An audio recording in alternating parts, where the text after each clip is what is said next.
Selon Forbes, le fondateur de Tesla, Elon Musk est l'homme le plus riche du monde, avec une fortune estimée à environ 278 milliards de dollars. Ce chiffre représentant la fortune personnelle de Elon Musk est supérieur au PIB de 80% des pays du monde. Cet homme détient des richesses équivalentes au PIB d'une nation développée. Il s'agit d'un niveau de richesse que personne ne pourrait en théorie dépenser dans une vie, peu importe ses goûts exorbitants. Afin d'utiliser la totalité de cette somme, il aurait besoin de dépenser 15 millions de dollars chaque jour pendant 50 ans. Elon Musk est peut-être l'homme le plus riche des temps modernes. Mais est-il l'humain le plus riche à avoir jamais vécu ? L'individu qui détient ce titre est estimé avoir été en possession d'une fortune supérieure à 2 fois celle de Jeff Bezos, et plus grande que les fortunes de Mark Zuckerberg, Bill Gates, Warren Buffett, Jack Ma, combinés. Son nom est Mansa Moussa, l'homme le plus riche de l'histoire. Il est né il y a près de 750 ans et était le sultan du puissant empire du Mali. L'empire du Mali était le plus grand jamais vu en Afrique de l'Ouest. À son apogée au XIVe siècle, il couvrait près d'1 million de mètres carrés et abritait environ 5% de la population mondiale. Il s'est agrandi incroyablement rapidement en l'espace de quelques générations seulement au cours de ce qui est connu comme l'âge d'or du commerce en Afrique. L'essor de l'empire du Mali reposait sur 2 richesses, l'or et le sel, dont l'empire regorgeait en quantités énormes. À tel point qu'à l'époque, environ la moitié de tout l'or de l'ancien monde, c'est-à-dire l'Europe, l'Afrique et l'Asie, provenait de seulement 3 mines d'or au Mali. Aussi improbable que cela puisse paraître, le sel valait littéralement son pesant d'or à cette époque, car étant une denrée précieuse.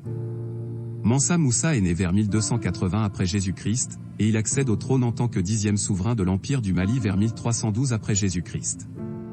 Son ascension au pouvoir était un peu étrange car il n'était censé être qu'un dirigeant temporaire, choisi pour veiller sur le trône lorsque son prédécesseur, Aboubakar Keïta II, décida d'aller découvrir ce qu'il y avait de l'autre côté de l'océan Atlantique. L'empereur prit environ 3000 navires et se lança à la conquête du monde, laissant derrière lui son trône et l'une des plus grandes fortunes de l'histoire. Aboubakar Keïta II et sa grande flotte ne revinrent pas de ce voyage audacieux, et Mansa Moussa monta officiellement sur le trône et entreprit d'étendre les frontières de ses terres et d'accroître sa richesse déjà immense en ce moment. À quel point Mansa Moussa était-il donc riche ? Voici quelques exemples pour illustrer l'immensité de ses richesses. Le nouvel empereur était un fervent musulman. Il était de son devoir d'entreprendre le Hajj au moins une fois dans sa vie, le Hajj étant le pèlerinage à la Mecque. Et lorsqu'il décida d'aller à la Mecque, le pèlerinage qu'il entreprit est l'un des voyages les plus remarquables jamais effectués par un être humain.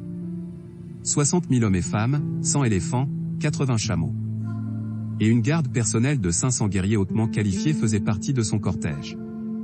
Fondamentalement, Mansa Moussa entreprit ce pèlerinage de plus de 4000 km au centre de toute une ville mobile, une caravane qui s'étendait plus loin que l'œil ne pouvait voir.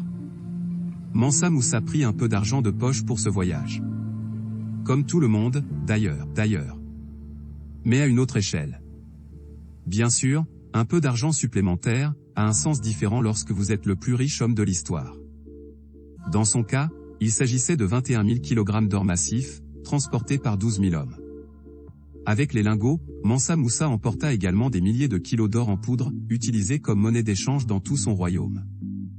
C'était un étalage de richesse tel que nul ne l'avait jamais fait auparavant. Et pourtant, ce n'était pas tout. Comme vous le savez peut-être, un des piliers de l'islam est la zakat, l'aumône à des causes caritatives. Mansa Moussa avait prévu de donner son or. Tout donner. Il se raconte que tant d'or fut distribué aux pauvres en route vers la Mecque, que Mansa Moussa fit chuter à lui seul le prix de cette matière première dans cette région du Moyen-Orient, provoquant ainsi une décennie de récession. Mais sa générosité allait bien au-delà d'une simple poudre d'or froide et dure. Mansa Moussa voulait également partager ses croyances avec tout le monde. Il ne s'est pas contenté simplement d'annoncer la bonne nouvelle. Il perpétra une tradition. Chaque vendredi pendant tout le pèlerinage, peu importe l'endroit où il se trouvait, il fit construire une mosquée. Considérant que le voyage a duré près de 2 ans au total, cela fait quand même beaucoup de mosquées. Le pèlerinage était à la fois une mission de branding pour impressionner ses amis et effrayer ses ennemis, et mettre l'empire du Mali sur la carte du monde. Mais aussi une sorte de campagne de recrutement épique. Sa richesse, sa générosité et son pouvoir lui ont valu des milliers de partisans et lui ont assuré ainsi qu'à son empire les services de certains des penseurs et artistes les plus célèbres de l'époque. Mansa Moussa arrosait de poudre d'or l'intérieur des frontières de son territoire, construisant des mosquées et des établissements d'enseignement dans de nombreuses villes. Mais il y avait un endroit en particulier pour lequel Mansa Moussa réservait la plus grande partie de son attention, Tombouctou. Tombouctou est devenu célèbre en grande partie grâce à Mansa Moussa. Il décida d'en faire l'un des lieux les plus importants pour le commerce, la culture, la religion et l'apprentissage, non seulement en Afrique, mais aussi dans le monde. La mosquée de Djingarébert, que Mansa Moussa a acquise à un prix de 200 kg d'or massif, existe encore aujourd'hui et faisait partie de l'université de Tombouctou, considérée pendant une longue période comme l'un des rares sanctuaires du savoir dans le monde, avec 25 000 étudiants et une bibliothèque d'1 million de livres environ. C'est plus que ce qu'il y avait dans la grande bibliothèque d'Alexandrie au plus fort de sa notoriété. Mettre un nombre exact sur le compte bancaire de Mansa Moussa aujourd'hui est évidemment une tâche assez difficile, mais le chiffre le plus souvent cité, tenant compte de l'inflation, est d'environ 400 milliards de dollars. C'est à peu près le PIB de la Norvège ou de l'Irlande. Mansa Moussa était si riche que les chiffres exacts impliqués ne sont d'aucune relevance. Sa richesse était, à toutes fins utiles, illimitée. Et fort heureusement il la mettait en œuvre pour améliorer la vie des autres. Ce qui est une manière bien honorable de dépenser sa richesse. Ne pensez-vous pas ?